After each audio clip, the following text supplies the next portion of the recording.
Hello and welcome to the Irish Hunting Podcast, brought to you by myself, Brendan Maguire, and Anthony Grogan. We're going to be bringing you all the best hunting, fishing and field sports from around the country.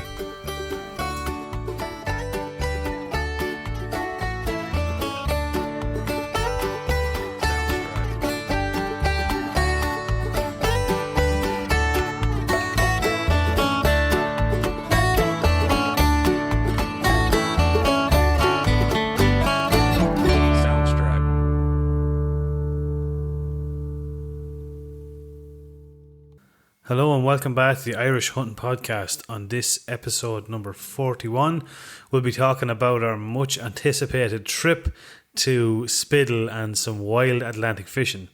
We'll be telling you the ins and outs of it and how to go about it and the highs and lows. We'll be also talking about some of the delicious game food that we had when we were down there. And on this week's Let's Talk Gear section, it's the turn of Spy Point trail cameras. Hope you all enjoy. Anthony Grogan, how are you getting on, lad?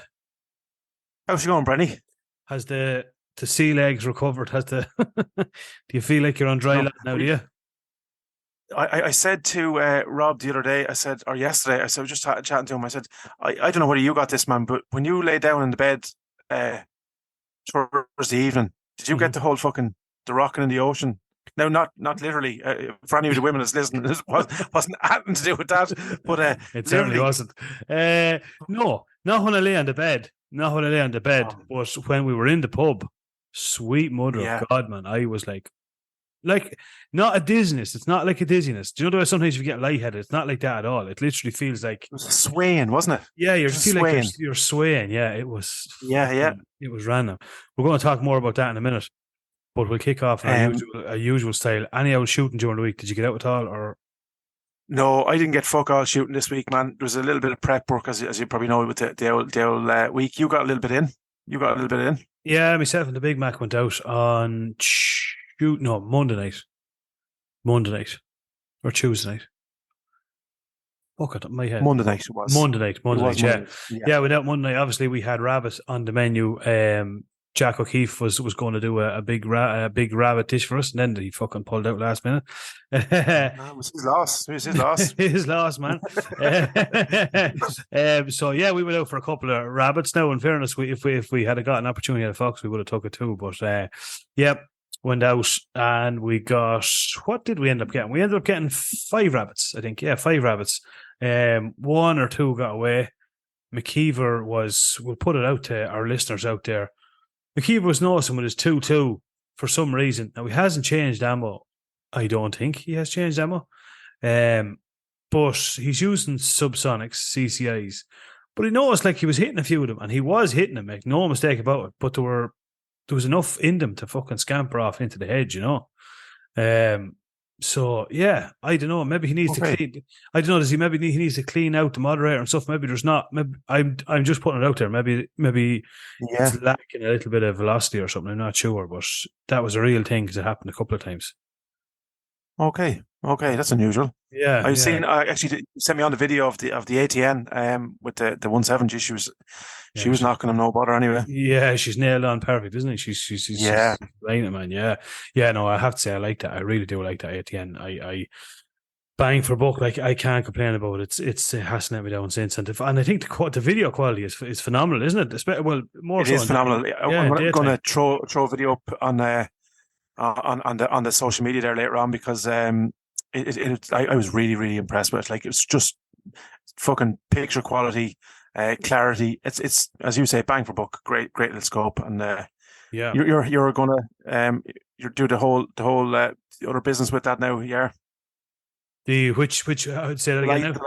We have to go through the license. Yeah, absolutely, man. Yeah, just waiting to get the license back for the 6.5, which came in the post yesterday, which was that was a record, I think. Lucky. I was saying, so you sent me a picture of it yesterday, and I was there like, oh my God, man. Here, like, how lucky are you? I was so envious. I'm only starting that whole thing, and I'm handing in my going on Monday. So Yeah, like I'm a little bit envious. Yeah, I'm delighted, man. Delighted. So I got to go sort out Mick, and then it's going back down to Highland Outdoors, and they're going to tweak it and jig it and put a few bits and pieces on it. So, yeah. They're going to pimp your ride. They're going to pimp my ride. Exactly, man. Yeah, so yeah, I can't wait. Yeah. Dom, the magician down there, he's going to do it for me. So, yeah, so that was great, man. Deadly stuff. Yeah. Deadly stuff. It was super. Come here. Can you let us in on the secret? What's going on there? There is a GPO, the German Precision Optics scope is going on it. And I have a funny feeling it'll be, I'm not 100% sure in the moderator that's going on it yet, but I will know by the end of this week what's going on it. Okay. And I'm pretty sure we're going to be putting the Spartan bipod, the detachable bipod. This thing is sensational. I cannot wait to get this on it and get a video up and people have a look at this. This thing, man, is just on, off, in your pocket, light as a feather. You can get all the different leg lengths for it, and with the kind of Davros fitting like what you're putting on yours. Yeah. And it's a fucking really, really cool piece of gear. So I'd say it'll be one brilliant stuff too. Yeah. So brilliant stuff. That's cool, man. That is cool. Yeah. So we'll have more throughout the week. When do you have to hope to have that back? I'd say it'll be, I actually don't know. It'll be another probably couple of weeks anyway. By the time it has to go down to Dom and get a few bits and pieces on it. But I think the most important thing, once I have my license now, it's that's the big fucking guess out of the way, I suppose, That was a record. Yeah, well, that was 2 weeks is all that took. Yeah. Well, look, at least you can breathe easy now, deer season is in sight. You're going to be nailed on for that. So everything will be zeroed in and you'll be ready to rock and roll. Ready to rock and roll. Off. Absolutely, man. Yeah. Absolutely. You will not feel it. What do we say? 8 weeks till 1st September? Yeah, roughly, yeah. Roughly, thereabouts, yeah. Jesus Christ. Yeah. Is it 8 weeks? No, it wouldn't be. Less, it's less. It's less. It's less. It's only about 6 and a half, 7 weeks, probably. 7 max. Weeks. Yeah, pushing it. Jesus, man. Better book the holidays. Oh, they are booked in, man. They are booked in. Booked in, 100%. Come here, we'd start off with a bit of news. What do we have on the news there this week? I'll kick her off. Yeah, I'll kick it off. Just a reminder to everyone that I've never been to this, but it's just a cool little thing. I think a lot of us like-minded people, be it hunter, fisher or not, would like to go to this. And it is, of course, the Puck Fair. It's on in the Kingdom of Kerry, the 10th, 11th and 12th of August. So, yeah, there's a ton of history with the Puck Fair. It was getting a shit ton of, I suppose, the whole thing with the goat, it was getting a lot of negative attention, and there's a lot of people probably trying their absolute damnedest to stop it from happening. But it's a tradition as old as time itself, and I think it's a great, get out there and support it. Head down there, fantastic weekend. I think it'll be great. Stay with us. We'll be right back. Welcome to Untethered and Wanderwise, where adventure has no age limit. We're your co-host, Heidi Brandist and Nikki Mahundro, and we're here to inspire and celebrate women over 45 who are embracing their independence and want to explore the world on their own terms. Yeah, because at the risk, I suppose, the big thing there is this is a traditional. We're talking about the welfare of the goat and stuff like that, and look at that's of all the goats in Kerry, that's probably the best looked after one. Just the goats up the side of the mountains, you know what I mean? They'd be queuing up. No, they'd be queuing up for that job, so they would. They'd be queuing up for it. And aside from that, if this is to stop, lads, they're literally trying to, it's really, really nanny state politics now. If we're letting these kind of people, I know over across the pond, the Just Stop Oil and all that kind of stuff is they're really starting to irritate people. So I think we chatted actually about it during the week at the barbecue and over a few drinks and stuff. I genuinely think that there's a tide shift now because people are getting sick and tired of the kind of rugrats telling us what to do and kind of bending over and saying So I think. Bully tactics. Absolutely, yeah, absolutely. Exactly. So look, we shared it. We got a little bit of negative publicity ourselves from sharing it, but I don't care. Yeah, exactly. Yeah, that makes two of us. Yeah. So the next one. What do we have on next? So NERGC. So this is actually on this weekend, believe it or not. And we just want to give it a quick shout out. We were late in the day kind of being informed about this, but the NERGC are hosting a game development and predator control open day at the Woodford Dolman Hotel in Carlow, 9 a.m. to 1 p.m. Saturday, which is today, obviously. But I think it's a great little event. It's an ideal opportunity to learn from professional gamekeepers, to see displays of high-tech scopes and spotters. Predator control equipment will also be for sale. And Kevin Sadlier, more detail. And look, the lads there, in fairness to them, you can still reach out there. Yeah. And they'll be more than welcome to help. If you're a member of the NERGC, or the Waterfowlers Network face, they'd be more than happy to. And there's just benefits there of being associated with them there, because as we know, the traps and stuff, you get a little bit of subsidy on them and so on, and a wealth of knowledge. So contact any of the lads in the NERGC or message them on the page there, and they will help you out. Yeah, happy days, man. Brilliant. This is another one now. This is going to be for people across the pond. Across the pond. Across the pond. You get your best accent on there, buddy. Best accent on. That's what it's going to fucking get. It's the McDonald Sportsmen Association Youth Pheasant Hunt. Please join us for a great day of free hunting with experienced guides. It's on Sportsman Club Way, Midway, PA 15060. Now, I'm going to be honest, I have not a Jesus clue where that is, but it says enter via Fort Cherry, Route 9A Turnpike connections. All the American listeners onto the podcast, which there is a fair few of them, they'll know where that is. But it's dogs are provided. Feel free to bring your own. Hunters may be aged from 12 to 16 and successfully completed a hunt trap education course. Hunters must be accompanied by an adult, which I think is only fair.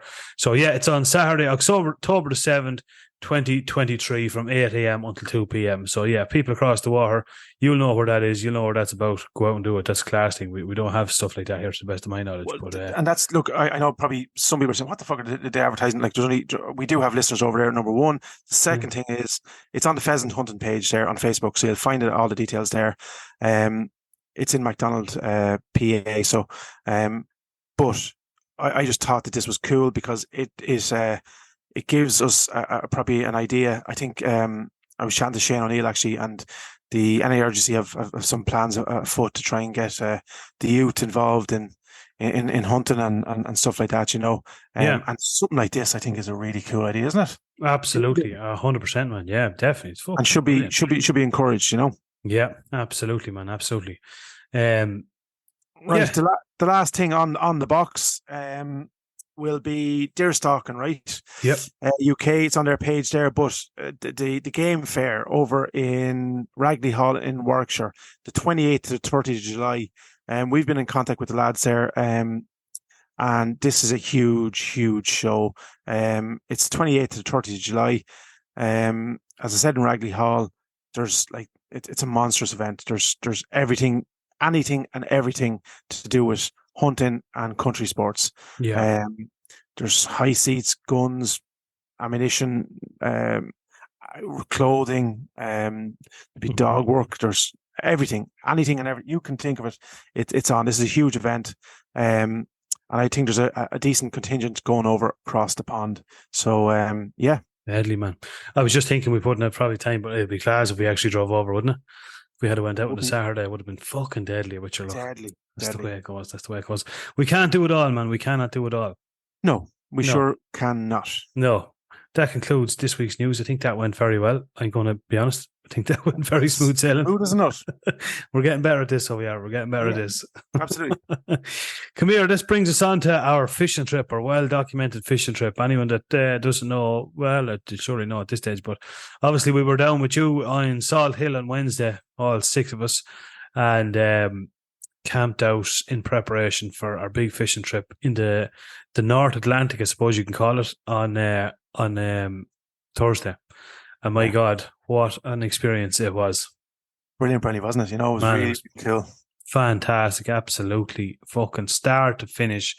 Brilliant. If you have any interest in fishing, Kevin is the guy that brought us out. I think he goes under Galway Bay Fishing, if I'm correct. That's correct. You'll get him on you get him on Facebook. I think you'll get him on Google. He has his own website, contact details. But yeah, I think if you're anywhere in the country and you're it's something you think you'd like to do. I was talking to a couple of lads today that don't even fish, and they saw it and they're like, Jesus Christ, I'd love to do that with a bunch of mates, go out and do it, and just go and do it, man. It was absolutely brilliant, wasn't it?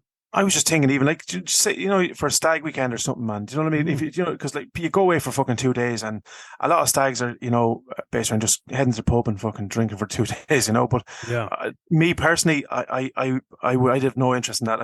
I'd love to do, say, that on the first day, and then have a piss up on the second day, obviously, if you wanted to, or do whatever. But wouldn't that be a cool fucking and reasonable? Like the boat runs in around, like you talked to Kevin there, but I'm sure there's different rates for weekend and during the week. But I think he's pretty booked up now till October, which just shows you the interest. But in around 700 lids for the boat. So you can have up to 10, I think, lads on the boat. Now I think personally, 7, 8 is it will be a nicer number. I think so, definitely. Like, even at that, like we worked it out, like if it only cost €100 a head, if you got 7 lads and it costs you €100 a head, it's an absolute bargain. Like we brought home probably €150 worth of fish each. Do you know what I mean? Easy, man. Easy. Yeah. Easy, absolutely easy. Like, and we went to we got to see Inishmore Island, which we'll talk more about in a minute. But so there, if you how much does the ferry cost? How many people paying it? You know what I'm saying? Like, I'm not saying it like from a fucking Cavan point of view, but but it's great. It's great value for money, and now you would be tired after, Brenny, wouldn't you? Oh my Jesus! We'll do a rundown on, I suppose, the proceedings, I suppose. So obviously we'll start at the start. Wednesday night we all rocked up. We all landed down there around 6:30, 7 o'clock, I suppose, didn't we? Yeah, in around that, and that was a nice time. And it was, in fairness, the 2 days that we picked was nice. The weather was actually, even on the Wednesday morning, it was kind of overcast, but as the evening went on, it actually got nicer. So it was beautiful. Weather was good. Yeah, it was absolutely beautiful. So we stayed in Salt Hill Caravan Park, which is absolutely a fantastic facility. It's spotlessly clean. I couldn't get over it how clean it is. The place is manicured. It's spotless. It's spotless. It's the one thing, Sean, there, as I said, look at we've been coming down here 17 years, I think, at this stage, but he prides himself on it. It is immaculate. There's a cleaner comes in here every single day. There's laundry facilities, cooking facilities, wash-up facilities, showers, and it's immaculate. And he kit us out beside the mobile here. You guys as close as we could get, and lovely little. You guys set up the couple of tents, and we had a little bit of pizza for starters. Man, that pizza was unbelievable. That was unbelievable, man. I swear to God. We didn't even need Jack O'Keefe. That was man, I'm telling you, you done a better cook up than I would challenge anyone to do a cook up like that. It was absolutely sensational. I appreciate that, dude. It was now, in fairness, the wood-fired pizza oven did the trick on it.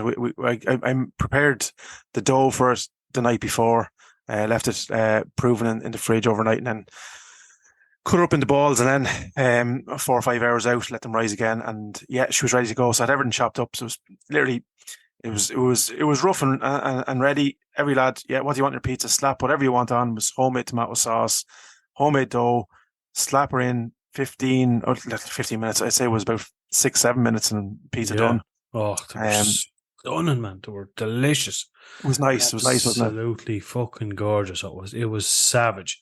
So that kind of got us topped up and fed up, and we were having a few beers and having a bit of a laugh, more so as much as anything, and a bit of crack.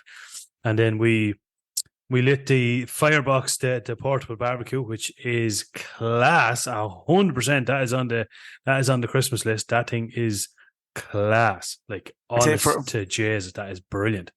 The more we kind of use it, I think the better it becomes, because it's or you appreciate how good it is. The especially for like there was, seven or six lads there, and my wife and a couple of kids as well. And this thing cooked phenomenally, and then doubled up as a fire pit, because we actually had a fire pit, but we didn't need it. It's the best little thing. It's the best little cooking piece of apparatus I've ever seen. Like it's it's the flavor. Like, let's be honest here. Like, the flavors you get off a charcoal is, gas barbecues don't even. No, they don't come close, man. They don't even come close to it. The flavors, but it's so nice, neat, handy. And like you said, put a bit of charcoal on it, light it up. It stayed warm for hours. We could have cooked away there for another 2 hours comfortably on that. Easy, man, easy. So that thing is absolutely wicked. And for what did you say, around €170 or thereabouts or something? Yeah, even I think about 160 lids. Yeah, and like it's that is a lifetime little job, because it's not made from light. Yeah, it's not made from light steel, but it's light enough to be portable. And for any guys that are, like, even for, say, beach fishing and stuff, imagine that you could just perch it up beside you on the beach, good. Light it there. Good. Yeah, and that's on the to-do list now as well, man. We're gonna rock this journey on now. We're gonna get rocking on the beach fishing. Definitely. And we'll do a big, might just even camp out on the fucking beach, you know what I mean? Yeah. I definitely gone for that, man. Absolutely. Oh, without a doubt. It was the best kind of 2 days away with a bunch of lads, and we've all done stag do's and everything, but I think we all had one common thing here. We love kind of the outdoors, good food, fresh air, new experiences. Do you know what I mean? So hunting stories, It just all tied into the one. It was unbelievable.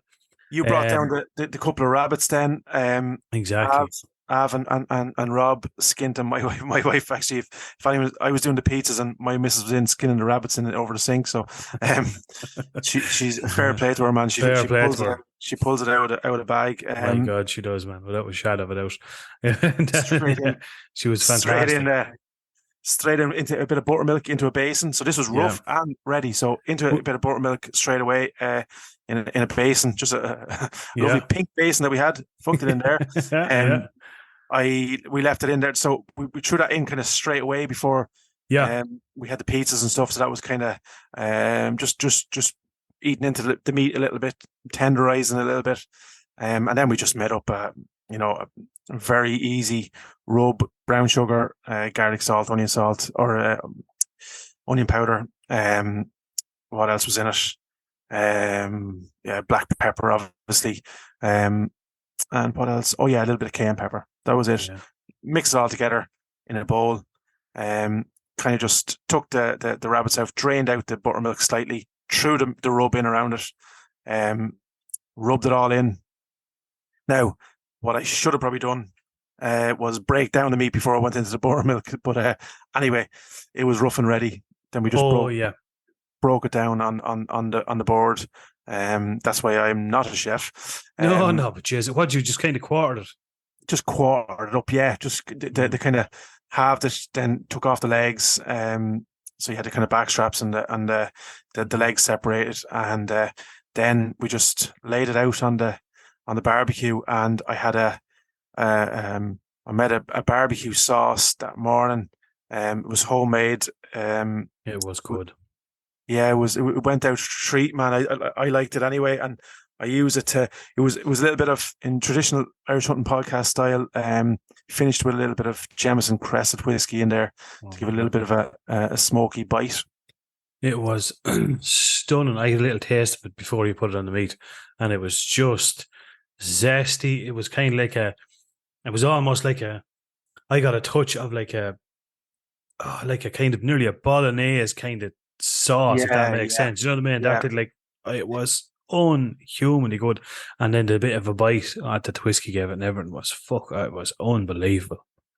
Yeah, we just based that, kept turning. And the thing about the firebox is that little grate that they give you, like, it's a really robust grate, but you just whip it out, spin it over, and you're cooking both sides there. And then you've a couple of different levels on it. So very easy to get the initial flame grill on the meat, put up onto the top level then, and just let it slowly cook through.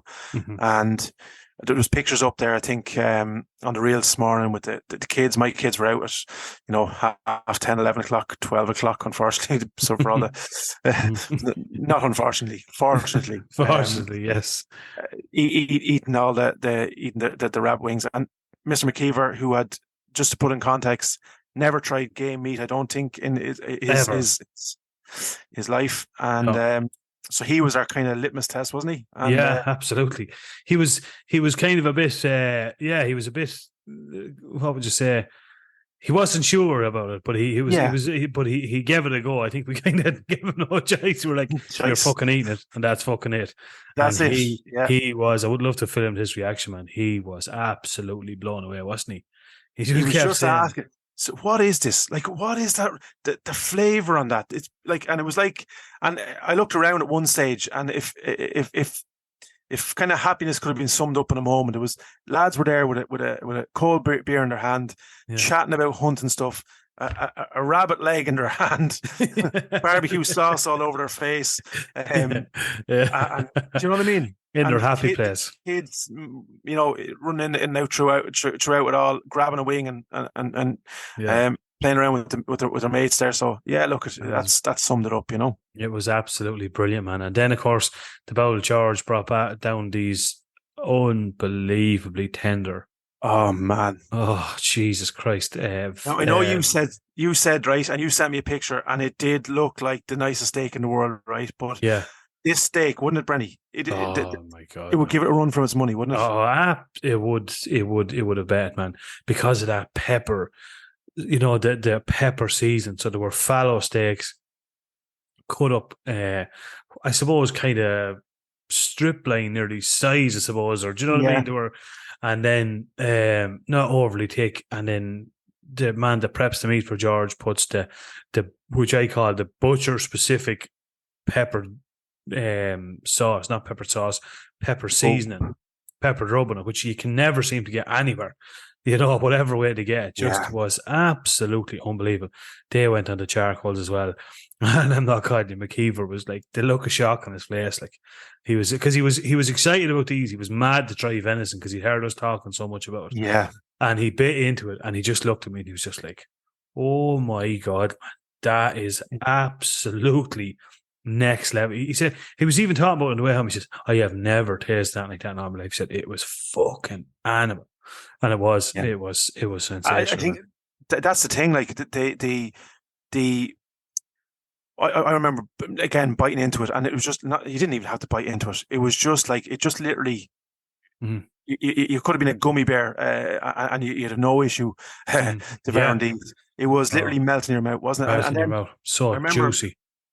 Absolutely, McKeever saying, he said, "This is just." He said, "I can't believe it." Like, because look, in fairness, rabbit is I put it as a healthier version of chicken, like so. Yeah. And chicken can be bland, and rabbit can be bland. It's whatever you do with it, you know what I'm saying?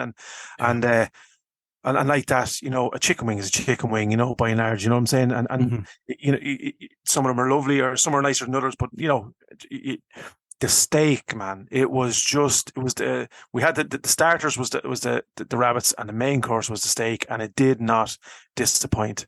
I challenge anyone to have a steak like that and tell me that doesn't, because it's twofold. Obviously, the flavor and the texture and the taste and all. And we had it on the marabou charcoal as well. Which again, if somebody's looking for some nice charcoal, marabou, it's a kind of I think it's South African kind of wood. So it's all kind of like in little logs and twigs and format. Mm-hmm. It is fantastic flavor, and that just added to it. But then on top of that, I was thinking as well, like it's the ethical side of it. Like the George went out and shot that in his back garden. His butcher, mm-hmm. his local butcher, prepped it for him. He was driving down here on a fishing trip, bought a bag. It was like it didn't do any, out to processing plants and bagged up in loads of plastic and onto a shopping thing and then bought mm-hmm. from a car. Like it was as close to net zero footprint you could get, absolutely, man, 100% without. And it's like sometimes, unfortunately, we live in a society where if you want to kind of something that's ultra healthy for you, ultra clean, ultra, like you were saying, goal, zero, you have to sacrifice flavour. But this was the opposite. It was 10 times nicer than any steak, and I like that. I any person, I don't give a fuck, man, woman, or child that likes a steak would taste this and go, that's nicer than any steak I've ever had in my entire life. I guarantee you they would. Absolutely, man, and like that the whole weekend, like say, even from that perspective. Oh, sorry, the first night, like we had homemade tomato sauce from tomatoes from my garden. There was, tomatoes on the pizza that was from the garden. There was the potato salad. We just threw a bit of potato salad together. My mum gave me spuds from her garden for that. George brought the steak. Rabbit Stew brought. So like, do you know what I mean? We fed 7, 8 people. By and large from nature, you know what I'm saying? Which is yeah. You know what I mean? Just shows you how easy. Now, obviously, we have accompaniments and spices and stuff like that. You had to, but by and large, that's a really cool part for me. I think definitely, man. I agree with you. Yeah. It's nice. It's nice. It's a pity that they don't, or do they? Do they put an emissions thing on your food? Do they? I thought they did. I presume that they'd probably call it that, but I know what you're getting at. Do you know what I mean? I'd love to someone do a comparison, say, like how much environmental change there is between somebody that sources their meat, like from hunting versus buying in the supermarket. I'd love to see. There should be. That'd be an eye opener. Absolutely, man. Absolutely. Yeah, great bit of crack. We had a few beers, bit of a crack, and then hit the hay. Off to bed. Yeah, off to bed then, and we got up early next morning, had a little bit of a fry up, and a cup of tea. Get the morning off to a start. Good start. Good start, man. Yeah, I didn't go mad. No, I said I said I've been on boats before, but as we spoke in the last podcast, I've never been on boats like out in this those smaller size boats. In the Atlantic. So I was kind of a little bit nervous about how I was going to take to it and whether we'd be seasick or whatever. But yeah, no. So, well, they don't call it the bloody wild Atlantic for no reason. No, exactly, and that is for sure. But as we got to experience, fucking experience. So yeah, obviously we got on the boat out in Spiddle, which is only 10 minutes down the road from where you were. Had brought a bottle of water with us and a few bits and headed off. Took us about, I'd say probably, what'll take us about an hour to get a bit less to get to our first fishing spot. I'd say 45 minutes roughly, yeah. Yeah, about 45 minutes, I think. And he says to us, now bear in mind, I've never done this before. Don't think you've done it before. McKeever certainly hasn't. Stevie White, I don't think he really had either, had he? I don't think so, man. I'm not sure. But like, limited experience between the whole lot of us, I think. Yeah, exactly. Yeah, George and George, I think, would have been. Yeah, and I remember, like, I thought the whole idea, like, going out on this trip was like, you'd see picture of these different fish, and you're like, geez, I wonder, like, if you would it be is the goal to try and just catch a fish, like, or do you know what I mean? Is it like kind of a trophy fish, or do you know what I mean? So I wasn't too sure, but like. So we know first Daniel, when he brought us to an area, he called it something, I can't remember what he called this area of water. I think there was a natural kind of a reef underneath it. And he handed us, of course, all the gear supplied, which is fucking brilliant. And he gave us, and I had first of all, note straight away, my rig had 3 hooks with like feathers on the bottom. So he's like, feathers. Yeah. So he's like, what the fuck's the idea? Why is there 3 hooks on it? And he's like, I don't know. So he says, right, we're going to try and get you a few mackerel here, lads, and we can use some of these for bait. So he's like, all right, okay. So in he go, showed us what to do. So he says, drop in a good, I don't know how heavy that weight is in the end of it, but it's a good size weight, isn't it? It's pretty big. And in, and he says, just, hold your thumb over the reel, flick off the clutch, let it drop to the bottom. You'll hear a definitive thud when it hits the bottom. Back off with the clutch and just kind of lift it and kind of reel it at the same time, And sure as eggs, man, like it wasn't hitting the bottom. I don't think it might even hit the bottom. The first thing, boom, boom, boom. I was like, what the fuck is going on here? And then reeling it up, and I think I had my first reel, man. I think I had three mackerel on it. It was unhuman. We buckets and buckets of them. And the thing about it was like, when similar to that, I was on the way down. I thought I felt a little take, and I, of course. You're saying, no, like, you're putting it off. You're waiting for that second kind of go, and you feel a little tremble. And that's too late then, because they're wriggly little feckers, man. And then of course they start, like, I pulled them up like yours. There was 2 on it, but yeah, I waited too long, and of course he was wrapped around the rig, so it took me another 15 minutes to get him unraveled. Yeah. So yeah, the minute you start hearing that or feeling that jig, start reeling. Yeah, absolutely. Yeah, 100%. Yeah. And every one of us was catching like tons and tons of mackerel. And then it just got to the stage where 3s and 4s. 3s and 4s at a time. And then Kevin kind of got to the stage, he looked at what we had and he says, no, I think we've plenty there now. We can use some for bait, and then obviously we can bring the rest of them home, you know. And like, for anyone who's listening, he did say to us, and he's very, very rigid on this. He says, like, any fish that's not going to be used, lads, he says, are going back in the water. You know, that's as simple as that. Yeah, absolutely. He's very ethical. Stop catching. Yeah, no, definitely. Just not want to see waste fish. No, 100%. Which is great. It's great to see that. Like, you know, he was just like, there's a couple of fish per out, like, you know, pollock and stuff, which we'll talk about in a second.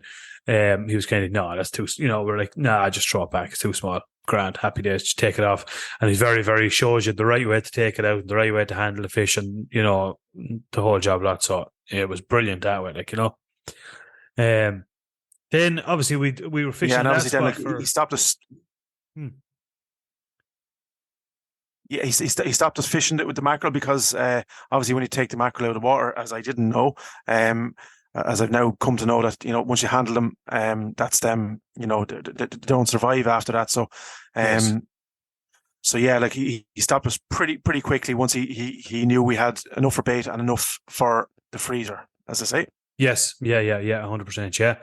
So then we finished off there and we went out to the next spot, which was kind of, I suppose, for anyone that's maybe not familiar with the way, so you kind of come out of it, this is a brutal way of describing this. You kind of come out of the harbour in Spiddle, and you just come out of Spiddle, turn left. Yeah, exactly. Yeah. Turn left. If you'll see an owl seagull on an owl post there, just right at him. Out and fucking head straight for the Aran Islands. Basically, that's I suppose the way, isn't it? Headed straight for in around out for Inishmore, and then we kind of anchored up between Inishmore and I suppose the Cliffs of Moher. Basically, that's with the two things you could see straight away.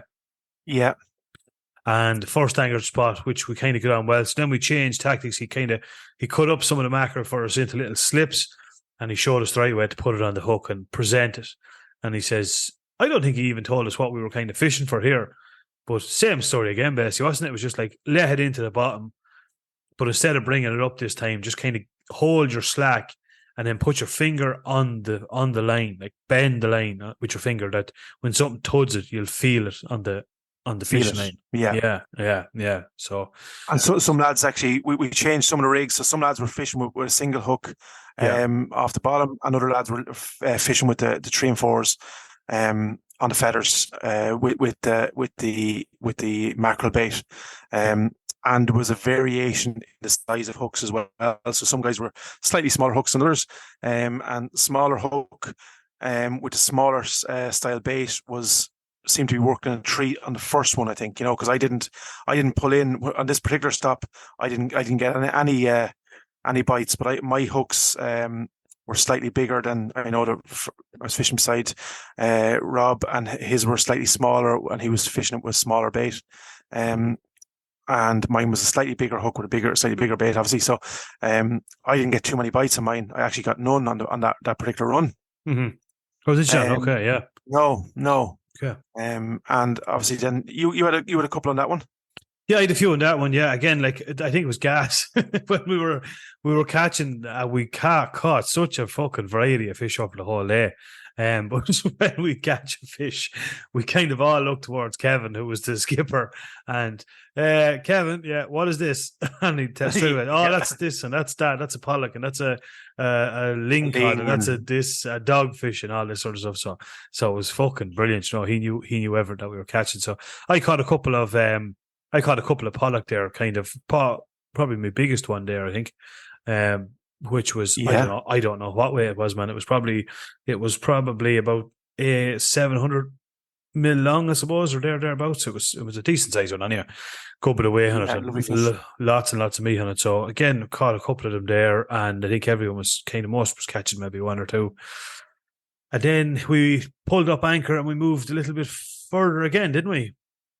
Yeah. So the plan was we were going to probably hit the Aran Islands for 2:30ish to get a bit of grub, and so he said, look, we go out, and he was going to, I think, let us drift back in a little bit. Wasn't that correct. So he didn't drop the anchor on this one, and sure as eggs, man, we hit a sweet spot here, didn't we? Oh man, did we hit a sweet spot? My God, it was unbelievable. It was, you could, like, I was nearly getting tired, and I know this sounds like ridiculous. I was literally getting tired from pulling in all the fish.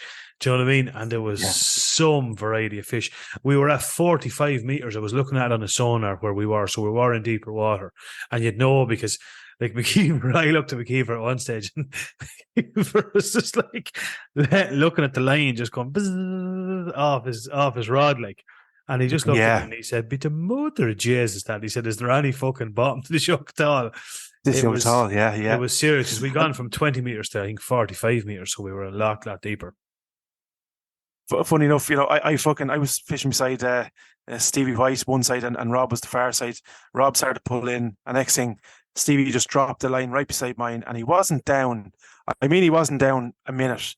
And next thing, and he said the famous words, "I think this is substantial." So something. Yeah. So the end of it, and he pulled up four pollock, man, on the and decent sized pollock, like as you said, like decent. 600 mil.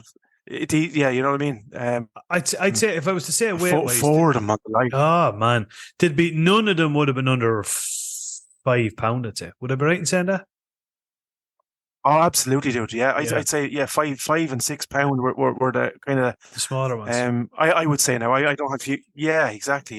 Yeah. So lovely fish, and great crack, and we caught. I caught a ling. I think you caught a ling as well, did you? I did. Yeah. Are you? There was 2 ling. I didn't know who caught the other one. Yeah, you caught the ling as well, did you?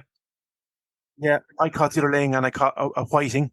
And the fucking did catch a goals, whiting, man, went off from me whiting, Oh, they fucking did not, did they? Oh, they did, and that's the one thing, man. If you had an air rifle there, I'm not suggesting, but even for deterrent, if people get my drift, they're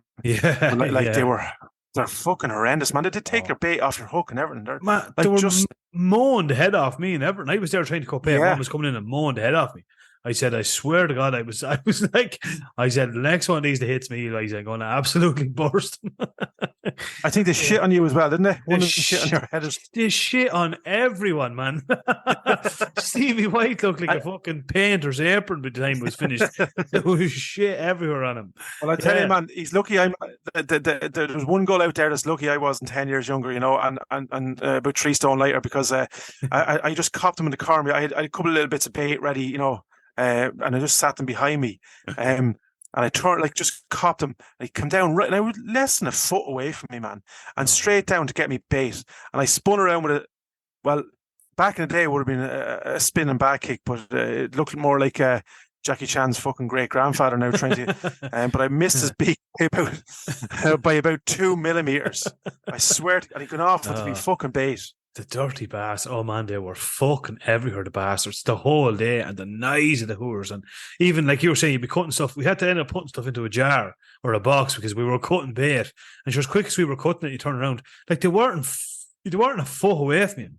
As brazen as I landing down, like, oh jeez, they were a fuck. I turned around, man. This is no messing. The rod was in the rod holder. I turned around to get a piece of bait off the back, just behind me, like just literally a foot away from me. So I just turned. And by the time I got back, there's one fucker gone off with a bit of bait off me line. Oh man, yeah, just they were so brazen. It was unfucking believable how brazen they were. Unbelievable. But so then we fished away then for an hour or two. Now that was the one area where the water was choppy. I thought it was like when you were traveling, it was fucking choppy coming in when we were finished, but I didn't feel seasick at all, apart from a little, probably a 10-minute window just before we finished, where remember it got really like you were just up and down and up and down. See, we were drifting as well, and then you were trying to fish, and of course you're pulling in fish as well. So there's water underneath the foot, and that's where I found very kind of taxing on the body. Like you're trying to, obviously you're reeling fish, and the waves are hammering the boat, and and I wasn't expecting that, man. It's like I know people are probably saying, "Jeez, lads, it's only a bit of fishing," but it was taxing enough, and I found it. I noticed on my legs and the hips that evening. Now, did you? 100%, because you're constantly trying to correct your race. Yeah, exactly. Like your whole stance, you're constantly correcting it, because you're 1 minute you're going the opposite way, so you're trying to correct yourself. So you're constantly trying to keep yourself in a vertical position, if that makes sense, while trying to reel in fish and get hooks out of the fish's mouth. I was sure, like, from the time we got home, we were all absolutely wrecked. We were wrecked, like, but got a ton of fish. I ended up catching, I don't know how many, I caught a load of pollock there. Got my ling cod actually there, and then I got my cod, my actual cod, which I was delighted. You only wanted today. Yeah, I couldn't believe it. Like, again, I didn't know the fuck what it was. I was bringing it in, and Kevin said, "Whoa, don't attempt to lift it out of the water." He says, "Geez," he says, "you have a cod." He says, we have a cod here. We need to get this one out, properly. Like, so he's like, just happy days. So yeah, buckets of fish, man. We got so much fucking fish. It was unbelievable, wasn't it? It was brilliant. Like that, you're pulling in 2 or 3 pollock at a time there, and all decent size. We let obviously the smaller ones back into the sea, and we just kept the kind of the good filletable fish. So we did what we just threw it all in the one barrel, and we just divvied it up then afterwards. But I just think it was what a brilliant bit of crack. I swear to God, it absolutely was 100%. There was other fish as well. I know a couple of you caught dogfish. I didn't catch one now, but I think a couple of, I don't know, did you catch one? I know McKeever caught one, and I think Rob might have caught one. Did you catch a dogfish? No, I didn't catch any dogfish. No, I caught the ling, the whiting, and the pollock was all I caught, and the mackerel, obviously. And the mackerel, yeah. There was another fish. What do you call it? Was it horsefish or horse? Is that what you call it? Remember, Rob caught one. I think you caught one as well, did you? No, it was silverfish. No. Yeah, there's one there. There was McKeever caught one as well, but it was one that had like little spikes in it. You just need to be careful as well. Spikes.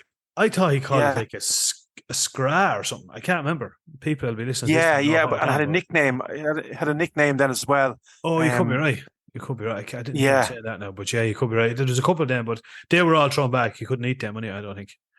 Or could you? No. Well, he said, I suppose. Yeah, they were all returned. Yeah, they were all returned, and they were. He showed us the little spike on the bottom of them, little nasty little feckers. Yeah. They were fucking nasty. Yeah. But I remember, like, it kind of got to the stage, and I think I was so hungry because I didn't eat much, and I didn't bring anything with me because I said I didn't want to be fucking sick, like, and if I was going again, I would absolutely have brought a little bit of a snack and a few bits and pieces. So I think I was just like, oh, Jesus Christ, I need to eat. And then, like, with the swaying of the boat, and I could just kind of feel myself kind of salivating and stuff. And I just was like, no, I need to get the fuck out of here now. I've enough done. So it just came at the ideal time. Kevin says, right, so we'll head in here to Inishmore, and we'll get you a bit of food. So I think we were all at that stage. I think we were all fairly happy, weren't we? Yeah, look, and that's it. It was probably another 40 minutes in to get into the island. So, like, he called it in time. And look, there was no point in fishing for more because, like, we had enough. We had enough for the for the lot of us there. And so he showed us how to gut the fish, and we started to gut them then on the way back in. So, very simply, gut them, throw them into the bucket for and fill it up with water and sway, and then did the wash out on the fish. Yeah. And 4 or 5 of us just got around and I think we gutted all the fish pretty much on the way back in. So we had that done by the time we landed in on the island. Yeah, yeah, honest to God, yeah. My God, man, did we stink? Jesus Christ. Yeah. We stank, man. The smell of fish off us is unbelievable. But like that, it was grand to kind of get it done, get everything, cleaned out, the whole job lot. And like you said, we had them in water and they kind of washed themselves out and all as you were on the boat. 40 minutes in, and I'm telling you, man, I had this conversation earlier on.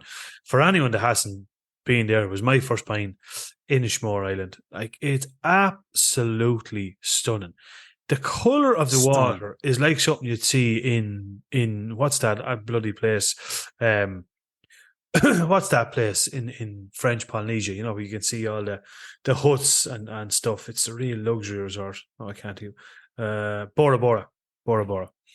Bora Bora. The water is that blue. It's unbelievable. The water is absolutely beautiful. All little tiny little beaches, proper sandy beaches, and you can just see the sand disappearing into the water. It's absolutely fucking stunning. And the locals, it's phenomenal, isn't it? Oh man, the locals were so friendly, and we got talking to people, and everyone had spotted us out fishing, and they all kind of gathered around the pier to see us coming in, to see what we caught, and it's like stepping back in time. In a good way. It is. Do you know what I mean? In a really good way. Yeah, in a really good way. Yeah, yeah. Oh, I agree. We went into the pub and the restaurant. I can't remember what it was called. I think it might be the only one on there. I can't really remember, man. Yeah, but a lovely little establishment there. Absolutely. Just get off the pier, up on the left-hand side there, and the pints and the grub was just, obviously we had fish and chips. Yeah, so did I. I think we all had the fish and chips. Yeah, and it seemed all the fish is hand caught there by the owner of the establishment. Yes. Yeah. So yeah, like again, and that's a big plus again for us. Like for the week that was in it, or the couple of days that was in it. Again, you know what I mean. Just that kind of added to the whole theatre of it. You know what I mean. I think one of the guys told us that it was all hand caught, and so that's it couldn't have been a more fitting bit of grub to be served up. Oh man, it was absolutely outrageous. And the pint, then I was kind of like saying, like, the wind had picked up a fair bit at this stage, and it was giving heavy enough winds, I think, for the afternoon. So I always kind of had it in the back of my mind. It was like, oh, this is going to be mad rough now when we're heading back in. So I was like, will I just like nibble at something and drink water? Or I was like, I just got there, I was like, oh, I don't give a fuck. I actually don't care if I puke the whole way back in. I'm getting a pint. And pints of Guinness, and just picture one of the nicest pints of Guinness you could ever have in your life in one of the most stunning locations I've probably ever been. Like, honestly, I don't say that lightly. It was just so beautiful. All the people are so friendly. Everyone's there to kind of see the island, and everyone going around on bicycles. And yeah, man, it was just, you couldn't have made it any better. Food was absolutely phenomenal. A really cool story. I don't know who told us. I think it was either Rob or Stevie. Maybe was telling me just as we're coming in one of the islands. Now, I know this is not commonplace, but it was really cool, like a funny story. But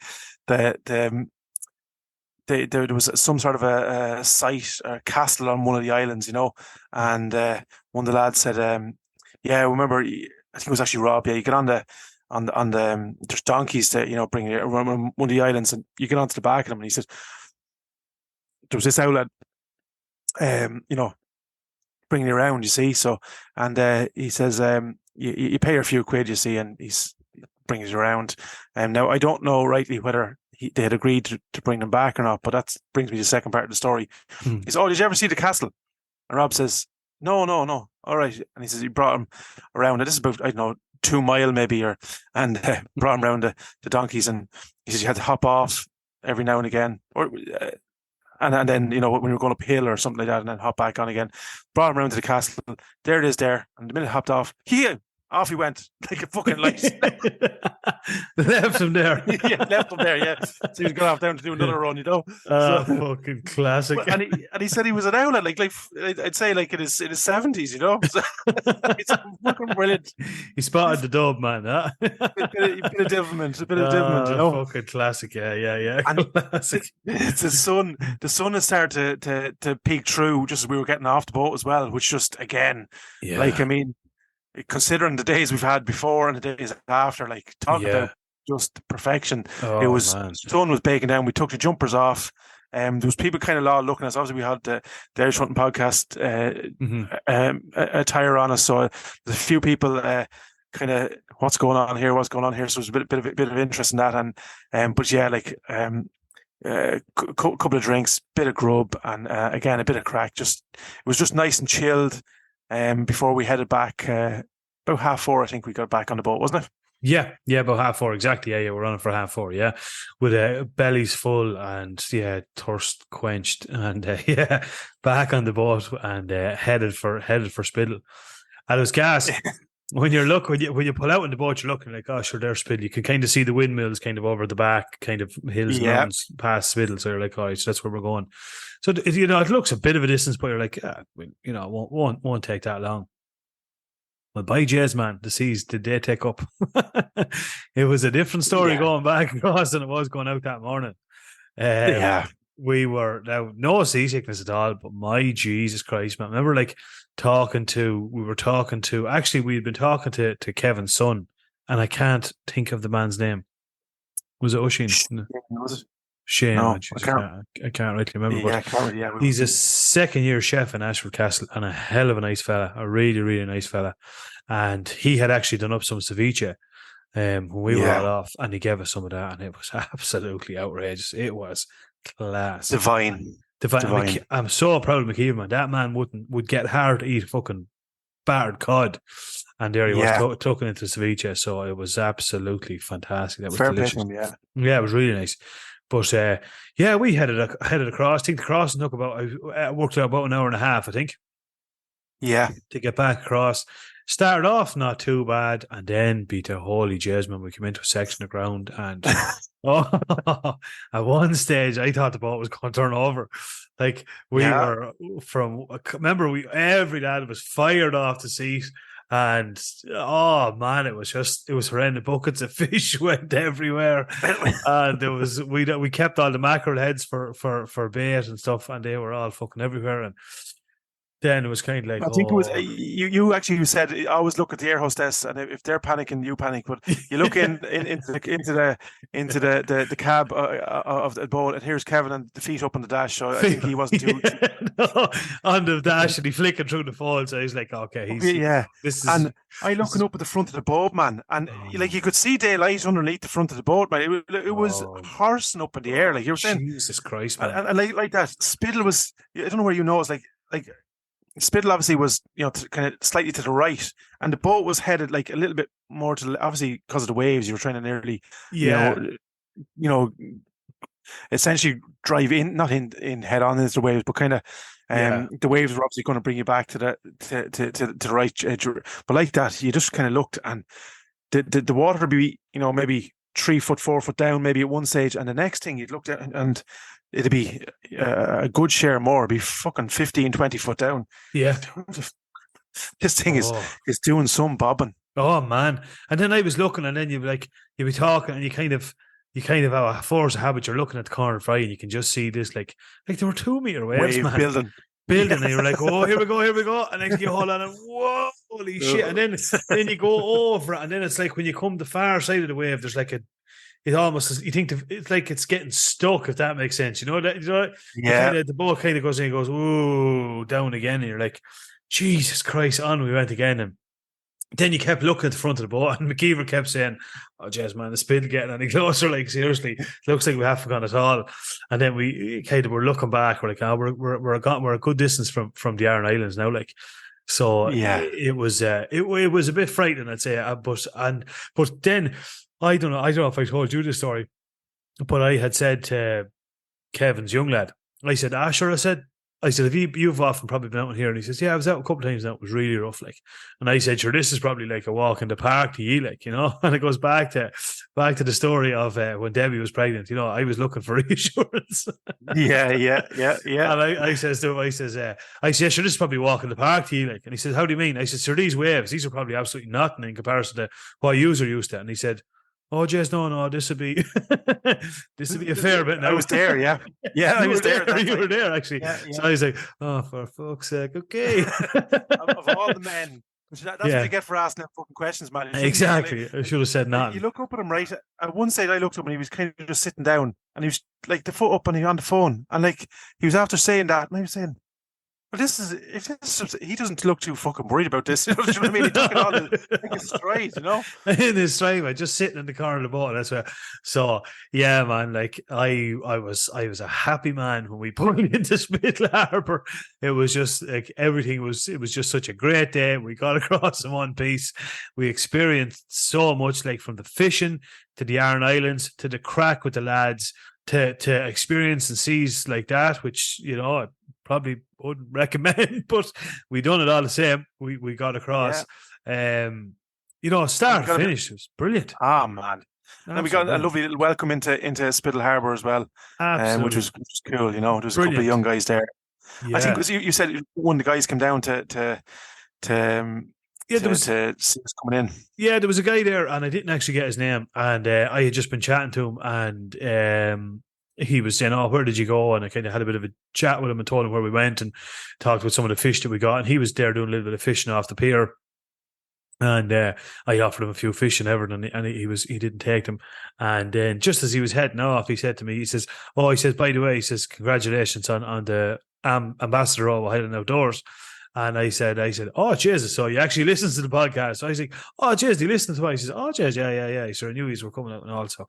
I didn't get your name. Hell of a nice fella. Get in touch if you're listening in. Give us a text on absolutely, yeah. Get in touch. We would have got a picture had we of kind of known but yeah, look, get in touch and we'll be out again and we'll yeah. And then a couple of young lads there wanted a couple of fish and we gave them a couple of fish. There were only nippers there and brilliant. And then a couple of us then just decided, fuck it, we'd strip off and straight into the sea and refresh. Refresh, man. Yeah, I didn't know because I had that much to do. I had to try and go and get ice and a load of stuff. So, and I needed a shower badly because my God, man, did we stink. But I'm kind of raging. I would love to have went for scrimmages because it just looked like oh man. Even Spittle Beach was cool. Stunning. Yeah, I'd say it was cold, but it's stunning. So nice, man. Yeah, stunning. Absolutely stunning. So, yeah, myself, Stevie, Rob, and I think George, we ventured in, and like that. It was cold, but like I love that kind of refresh feel you get when you come out of the sea, and I kind of just like that. You were kind of a little bit sticky and tacky and smelly from the fish, so it just kind of, and like that, it kind of gave us another boost of energy because we had to go and get a bit of grub and get the fish all on ice, as you said. And, back down. We head down to the Oslo bar then for a little bit of grub. Yeah, which was savage. I have to say that was lovely. Absolutely, and a few refreshments. Is right. Yeah. I think I had kind of planned. I was like, gosh, we're going to get food, we'll get pints, and then situation we might venture as far as I had visions of like going on an almighty tear. We were all absolutely knackered. It was brilliant. It was great because I think normally you get like one or two who want to do that, and then like that, it kind of, you'd have a couple then who don't want to go, and maybe some halfway between, and then. But I think everyone, we were so wrecked, man, from that day. Like I think everyone, when you said we ordered a taxi, I think everyone just said, yeah. And it wasn't that it was because we were all chatting about hunting stories and fishing stories and a bit of crack, and obviously then the funny fucking story. Of course, we got talking about taxis or something, wasn't it? Yeah. And one lad said of course, what's the one question that somebody asked when you get into a taxi? Oh, are you busy? I say they're a pain, they're bollocks here. Are you busy?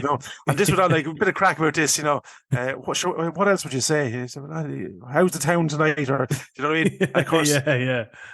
You ordered a taxi and but he didn't pull up in the right place for a start. And you were like pulling McKay about in the middle of Saltail. Down here. Down here. I'm fucking off my way for 10 minutes. You open your eyes, the fuck. I can see you driving around there. You're going to, don't be turning right there. And you know, without a notion of the place. And he driving around the place, you know what I mean? And you have to try and direct him. But anyway, in we get into the taxi and we were kind of all just sitting in, you know, and next thing I just said, well, you busy? The whole taxi just erupted. The whole taxi erupted, and your man he got off and fries. What the fuck is going on here? What the fuck are they laughing at? What the fuck am I missing? Exactly. No, Jesus, crack, man. Yeah. So that concluded, man. That was absolutely brilliant, man. We of course headed for the head and into. I had to share my tent with McKeever, who was after downing about fucking 16 pints of Guinness, the sick animal. And all I'd say is thank God there was loads of vents in that fucking tent, because by Jesus, I was just going to say, man, you want fucking air conditioning in that thing, you know? Oh man, mother of God! Yeah, without shoving out. But we got a decent night's sleep anyway, and then up the next morning, packed up the gear and headed for home. But honest to God, man, if there's any lads out there thinking of doing it, just go and do it. It's something I thought of a million times, never done it. And in fairness, only for yourself, you got the ball rolling on it. Savage easy to do. Costs.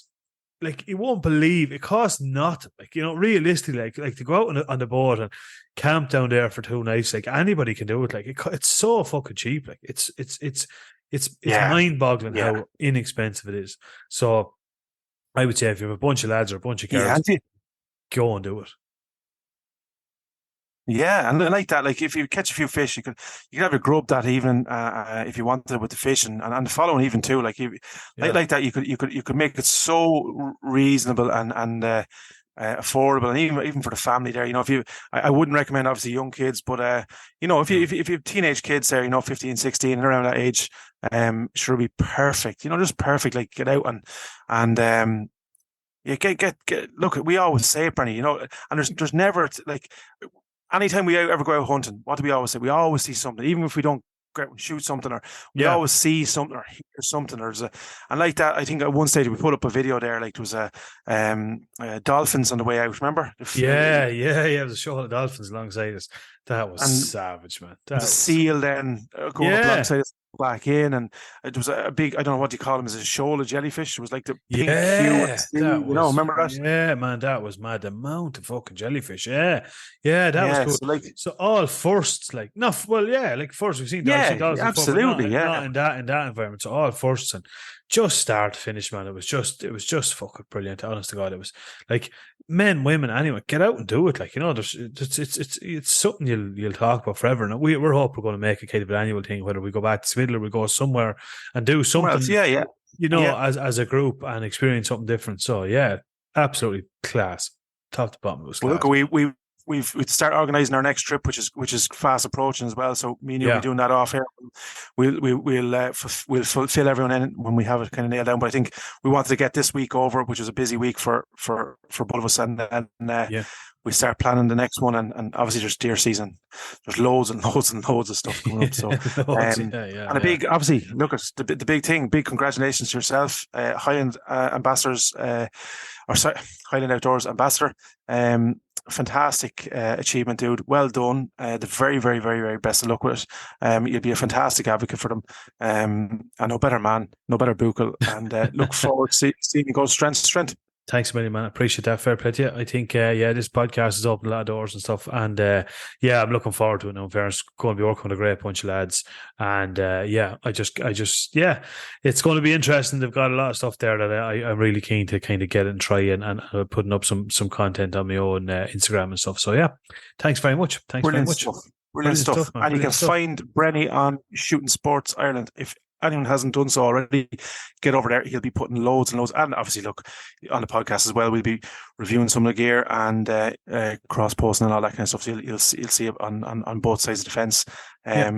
But But yeah, brilliant. Well done, buddy. Well Cheers, done. buddy. Thanks a million. Mammy, I've met it. I've met it, yeah, honest to God, yeah. Just get me rifle now and get out shooting. Oh, man, I cannot fucking wait. So for every fucking teacher that taught Brendan Maguire, we're all fucking wrong. Now look at him. Have a look at him. Yeah, exactly. I knew it'd rub in your face some stage. Not just a pretty face, Brendan. No, and all them years I said, room to improve. Oh, fucking hell. Very good. Very classic. Come here. What was I going to say to you? I was going to ask you something again. Oh, yeah. You were staying down there for a few more days, are you? Will you be up there for the weekend or yeah. plans? Yeah, I'll be back up. Yeah, I'm here for the weekend and back up early next week. A couple of days, I'll be coming up and down. Obviously, I have works from here now, so trying to keep the ship afloat at home, and obviously I do a bit of work down here as well. So believe it or not, contrary to popular belief, so yeah. But so yeah, that's and look at I've plans. I was telling you there. I have a mate of mine. Just wanted to give it a mention out. I'm not going to say their name, but going through a bit of a tough time at the minute. Yeah, thoughts with him, and just to in solidarity. Anyone who knows me, I haven't ran in 15 years, I'd say, probably more. So I'm trying to build myself up to do a 5K with him. He's out doing a bit of running now at the minute. He listens to the podcast, and yeah, just he's inspiring me. He's inspiring me to get up off my arse and run with him. So that's what I'm doing. And obviously, look, it's good for me as well. And as I said to you, look, for anyone who's going through a bit of a tough time, I think just get your feet on the ground, get out, get a bit of air into the lungs, and that bit's for him. And as I said to you, my thoughts are with him, and he's inspiring me. So I was saying to myself, like, fuck me, man, he's going through a tough old run of it. So if he can get up off his ass and do it, I'm going to do it with him. So we're doing a little bit of messing back and forward times and stuff like that. So I'm going to run a 5K with him, hopefully before the winter's out, which will be a big deal for me because I've never ran 5K in my fucking life, man. No way. So yeah, and that just brings me on. I wanted to just probably announce something. I obviously everyone knows I'm getting a new gun, a new Bergara B14 Wilderness, and that's I'm handing in my gun on Monday to start the application, all that kind of stuff. Yep. And what I wanted to do was, and look, we'll get off. I wanted to give my gun to somebody who wants to get into hunting. Yeah. So if there's a young guy or an old guy who look, I don't want to know anyone's personal business, but if somebody has a tough time getting into a bit of hunting and wants to get into it, but it's a dear old game to get into at the start or whatever, and wants to do their HCAP and shoot a bit of deer or whatever, I'm going to give my gun, my wooden stock B14 6.5 by 55 and a house gun suppressor to a worthy recipient. So get in touch with the page if you know somebody who would be interested. And obviously, look, it has to go all through it'll be handed into one of the gun dealers there for storage, and we can get the application running for them or whatever. And yeah, that's what I want to do. I've been probably lucky enough in my life at certain stages when I needed a bit of a dig out, needed a bit of help, that there's always been somebody looking down on me or looking over me. So this is just a little bit just to try and give back, get somebody hunting. I was going to sell it, and I was saying, nah, fuck it. Like I've been, as I said to you, blessed by time. So I'd like to see somebody they get their feet on the ground and get into hunting, who wants to get into hunting, and wants to get going, and just maybe for whatever reason doesn't necessarily have the means to do so. So yeah, if you know of anyone, get in touch with the page.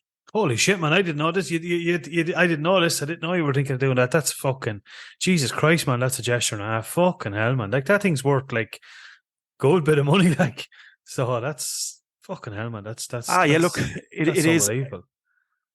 But I was probably thinking back, Brady, like when we started talking about doing what we're doing now, and it was kind of like, obviously, sometimes now you don't get time to think about it too much, what we're doing, because we're always planning the next one, and we're planning the next trip or the next guest, and obviously both you and I, as we've said before, have other bits and pieces on. So, but really it was to try and get to get people back in love with hunting, give them something to be proud of. I think, which hopefully we've gone close to achieving with the podcast and stuff like that, and give people a sense of they're part of a community and stuff, which we are. And this is just it's the right thing to do. I think it's just as I said to you, look at, you get the few quid for it, and look, I'd only end up spending it on other hunting gear anyway, which I have my necessities anyway. And if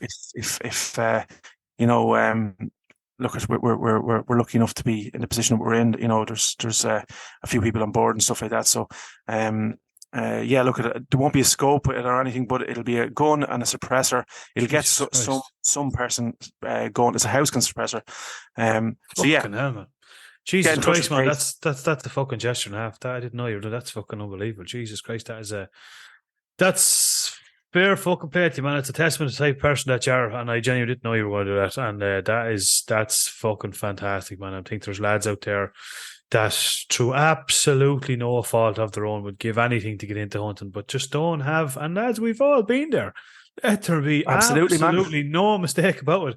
We have all been there. If you're someone that's listening to this podcast thinking, I would love to be going out hunting deer, I'd love to get into it, but I'm more concerned about paying the ESP bill at the end of this month.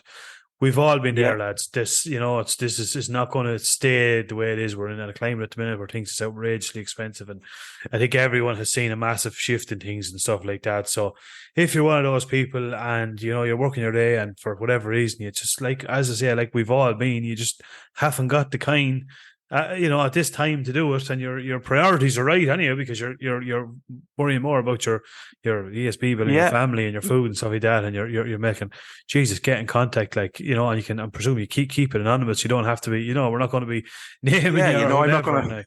Yeah, no, exactly. It won't be a big post with me with my hand around somebody giving the gun or whatever. It'll just be whoever we choose.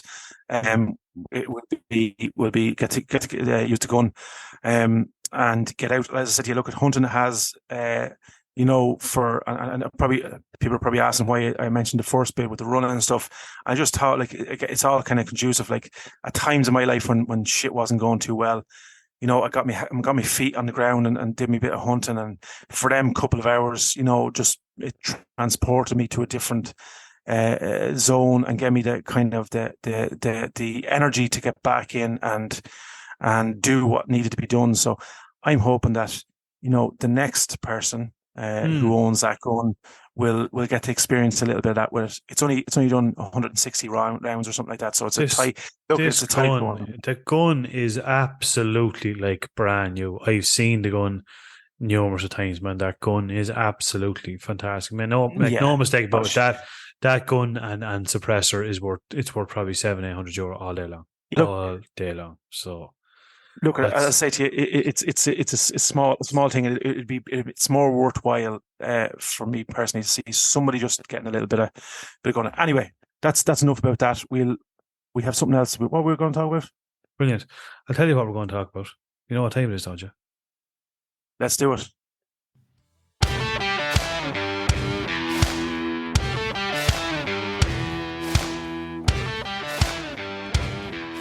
And now it's time for a little thing we like to call Let's Talk Gear.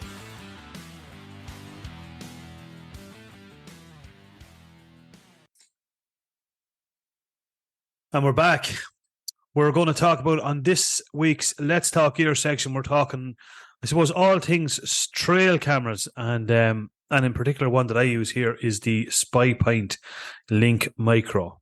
Have you a trail camera at the minute?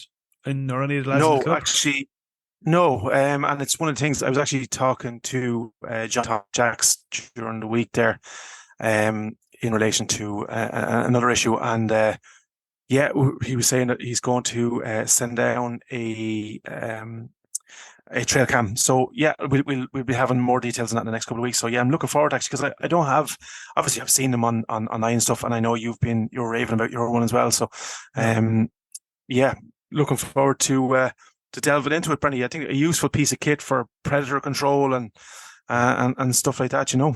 Absolutely, man, 100%. Yeah, they're kind of things I'd seen them for. One of those things, you know, it's kind of one of those things you have in your mind. I must get one of them, and then you kind of make up your mind. You're like, no, I'm getting one. So I think I got a one for all voucher for work last year or something around last Christmas.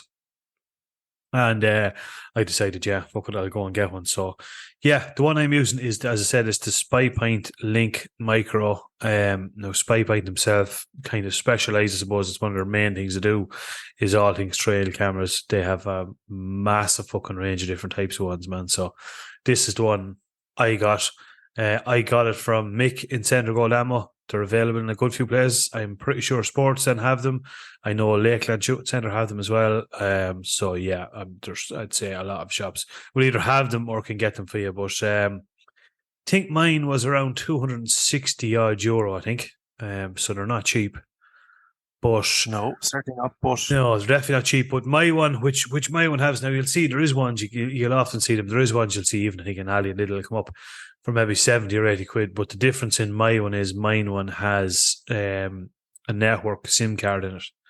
So basically what happens is I can set wherever I set mine up, and I can set, there's a range of options. I can set it up that it'll only start capturing images at a certain time of the day or a certain day of the week or whatever the case may be.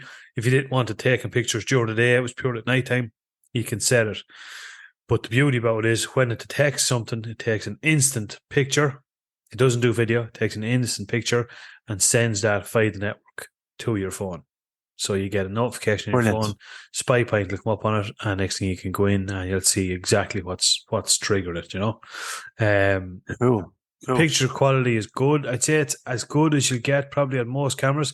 Now, it's not class. It's not like looking at a picture you take on a phone. I don't know what megapixels they are that's on the actual camera itself, but it's good. It's good, like, but it's not crystal clear. And again, any of the ones I've seen in any of the other cameras, it's on par with any of the rest of them, you know.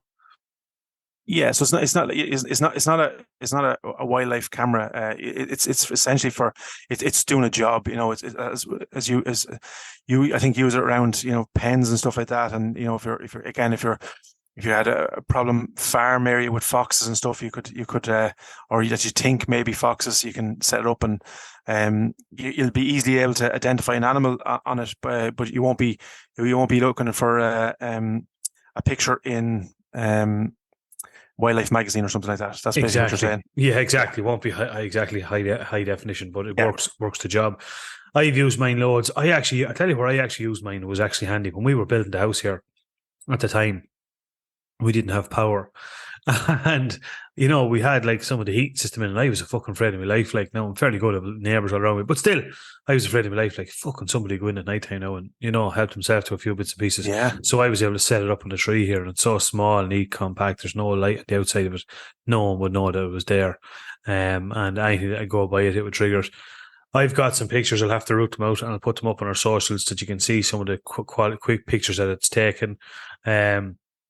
It's a brilliant piece of kit, I'll tell you, for getting kids involved. I've went out and saw a few dens somewhere out around their own gun club, and I've set it up, and you can bring the kids along and kind of get them involved. You know what I mean? You can say, look, this is it, and you know, where we'll set this up here, and then if it triggers that at night, and then man, the next morning the kids running into the room, well, any pictures, and they can go in and sure as eggs. I think I have a picture of a badger coming up over a hole and a few bits. So very good. Yeah. It's brilliant. It's really, really good that way. So, and silly question, Brenny, is there an app on the phone, or is it just like a notification gets sent and sends you just a picture?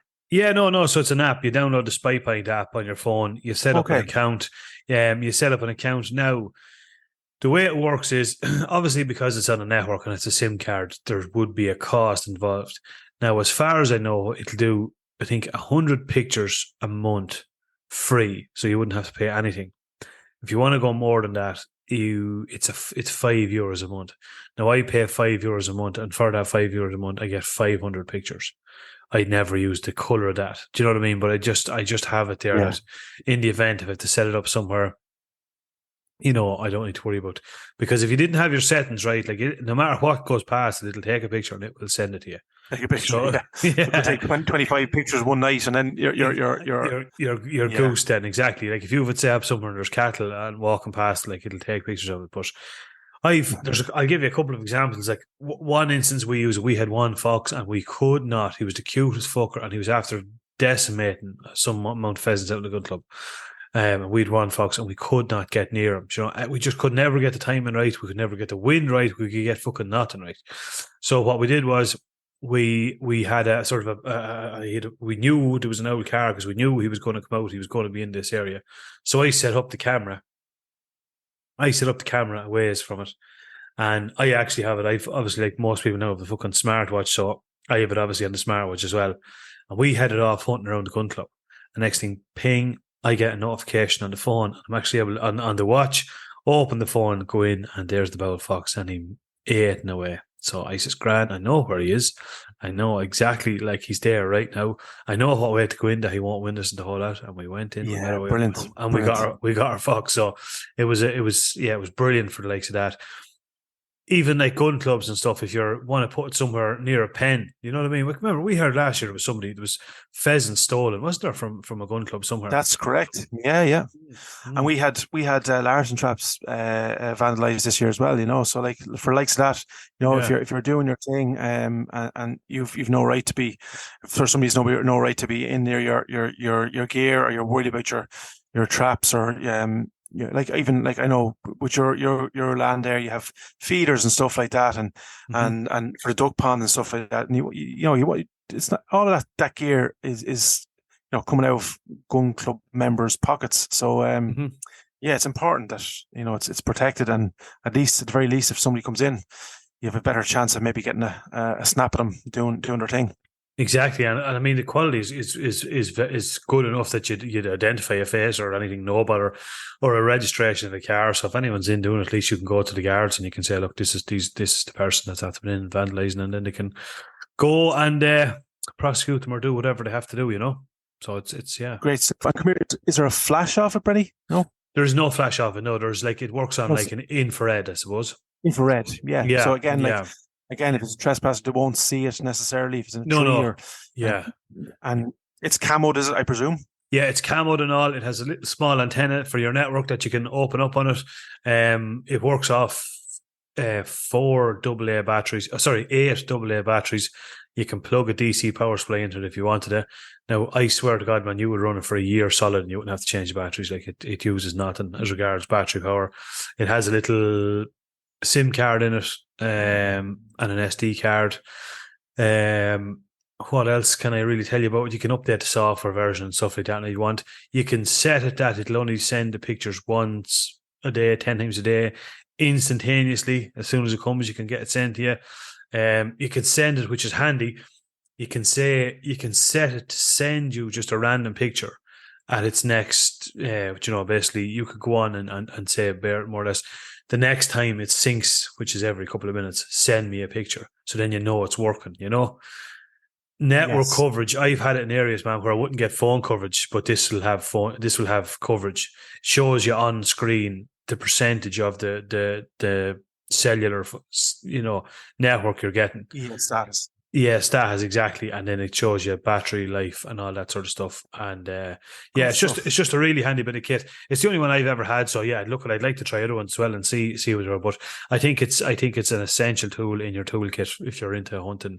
And again, like there's not a thing. You're well within your rights if you have somewhere that you think there's some deer. You can set one up somewhere and just have an idea. Is there deer coming in and out of an area? You're not doing any. You can. You're well, I think, within your rights to do that. No, you're in the investigating areas, and you can move them along then and kind of see where there is areas that maybe holding a few deer or not. So that's exactly. Yeah. So it's a handy piece of kit. Come here. The one thing probably that highlighted there is obviously the batteries. It would be nice just to have a rechargeable version, would it? Just I'm gone kind of a little bit new age stuff, but a little rechargeable battery would probably be cool, wouldn't it? Yeah, it'd be nice if you had like two that you could just have one charge the whole time and bang it in. Switch them out. Switch them out. Yeah, that'd be nice. Again, I'd love to see some of the I haven't seen all of them, but I would love to see the picture quality in some of the others. I was a little bit disappointed when I seen the quality of the picture that came out. And again, I can put some up on our social medias and people can see what I'm talking about, So that was one thing that kind of, I was a bit disappointed with. So there's one other little kind of bane that annoys me. The cellular antenna that's on it, right? It's not, it's flimsy enough. You would break it very handy. And it just baffles me why they didn't make it that you could screw it off. Because if you could screw it off, in the event that it did break, you could just screw on another one. Or if you're going somewhere, it's fucked. Yeah, if it breaks, it's fucked. Like, so I can't understand why they didn't do that. That's probably why they didn't do it. Yeah, exactly. Yeah, honest to God. Yeah, probably. Yeah. Yeah, but that is a little pain. Yeah, look, there are a couple of I suppose issues that could be resolved if the guys are listening. I know we're tagging them there on Facebook. So there are a few little tweaks, and maybe they could reach out to us. Yes. What would you give it out of 10, Benny? Out of 10, man, I give it 7 out of 10. I would give it 7 out of 10, just purely because for the price of it, I think it's probably up on the higher end of what you would be paying for trail cameras. For that money, it doesn't do video. I say picture quality is sufficient. It's sufficient. It could probably be better. Yeah. And yeah, just that little thing with the antenna that just really bugs me. Why they didn't make that you could screw it out. So those are a couple of things that I'd bring it down to a 7 out of 10. But still, a serious tool nonetheless. All the same. All the same, yeah. Good stuff. Good stuff. Happy days. Let's talk gear. Yeah, exactly, man. Yeah, that's how we're wrapped up. Come here, any plans? When are we getting out for a shot? Are you going to be around at all, or what way are you fixed? Well, that'll be probably. I'm handing my gun now Monday morning, so that'll be my big shooting done. Obviously, I have the 2-2, maybe for a few rabbits and stuff like that. Yeah. So yeah, might get back up next week and do a little bit of that. I would love it. I think there's the harvest is ongoing there, so maybe a little bit of pigeon shooting might be the next thing to try and get at. Yes, absolutely. Yeah. So yeah, it'd be cool, and maybe get a few pigeon in the larder, as they say. Yeah. What do you reckon? Man. Yeah, definitely. I'd be on for that. I seen someone the other day. I seen a post somebody that were breasting up some pigeons, and they were had all the meat. So yeah, just that'd definitely be a go. We'll the harvest is well underway now. It's beating the shit out of weather lately. I wouldn't envy them trying to get it done, but we'll definitely get out and do some of that. I just wanted to ask a question, put it out to the listeners there as well. Big Mac, he only reminded me yesterday, he has a Yildiz over and under. It's a gun that he absolutely loves, and one of the firing pins is completely gone in it, the top barrel firing pin. So if anyone knows of a gunsmith, or if there's anyone out there that's capable of fixing that, will you please get in touch? And we'll get McKeever onto you, and we might even have you on and have a chat if you're a gunsmith. Do you know, actually, just when you say that, there is Philip there in Small Arms Service. I'd say if he can't do it, he'd know someone who can. Okay. So Philip I know is a big listener to the podcast. He's down the south of the country there. He does all that Cerakote coating and stuff like that. Yeah, no, deadly. I didn't even think of him. Yeah, no, if he can do that, that'd be great. Or he might know someone. Get in touch, and we'll get it done. Good stuff, man. Happy days, man. Will we wrap it up there? It was a pleasure as always. And again, from everyone, thanks again for having us down during the week there, and feeding us like kings and sorting out accommodation, the whole job lot for us. We really appreciate it. It was a fucking brilliant. It was my pleasure, man. It was a great bunch of lads, and a great couple of days. And look, as I said, the podcast probably pushed us to do things that we probably leave on the long finger year after year. So we're straight off this podcast, and we're going to be organising our next one. Our next one is going to be in Hungary. January, I think. January, yeah. We need to touch base this week, get that all teed up and sorted and set up. And I don't have to bring me going over there, but I'm going to try it because I think it'll be a good little experience to kind of go from start to finish through the process of bringing it over and what's involved. And we'll see what the crack is, See what the crack is. Exactly. Happy days, man. Listen, have a good weekend. Enjoy the rest of it. Tell them all I said hello. You too, pal. You too, man. And the very same. Right back at you. Thanks to all the listeners. Any questions on that we talked about today, get in touch as always. All right? Steady stuff. Over and out, buddy. Take it easy, man. Cheers, man. Bye-bye. Good luck.